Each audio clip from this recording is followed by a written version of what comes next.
What role can leaders around the globe take to destroy Islamic State terrorists? That will be one of the key discussions during next week's annual United Nations General Assembly, which is kicking off in New York. UN correspondent Liling joins us from New York with more on that. Liling. Yes, Mike, ahead of next week's United Nations General Assembly, the UN Secretary General is urging the international community to act decisively against the threat from the Islamic State. But when it comes to what type of action to take, airstrikes or military operations, especially within Syria, that remains a big question. As the Islamic State, or IS, terrorist group continues to wage violence across Syria and Iraq, there is hope, however, that world leaders may reach a consensus on how to stop the extremists in their tracks.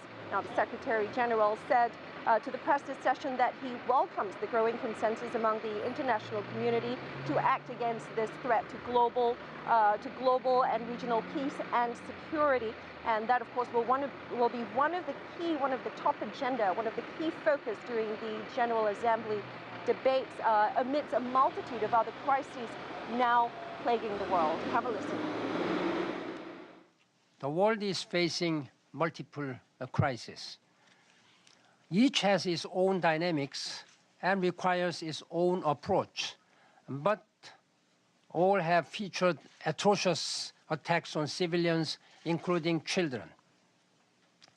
All have dangerous sectarian, ethnic, or tribal dimensions, and many have seen sharp divisions within the international community itself over the response.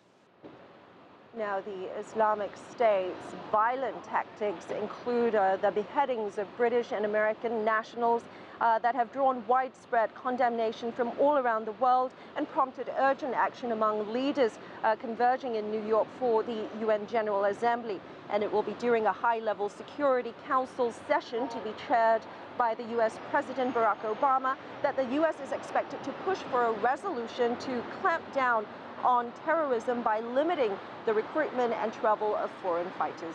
Mike? Liling live for us in New York. Thank you.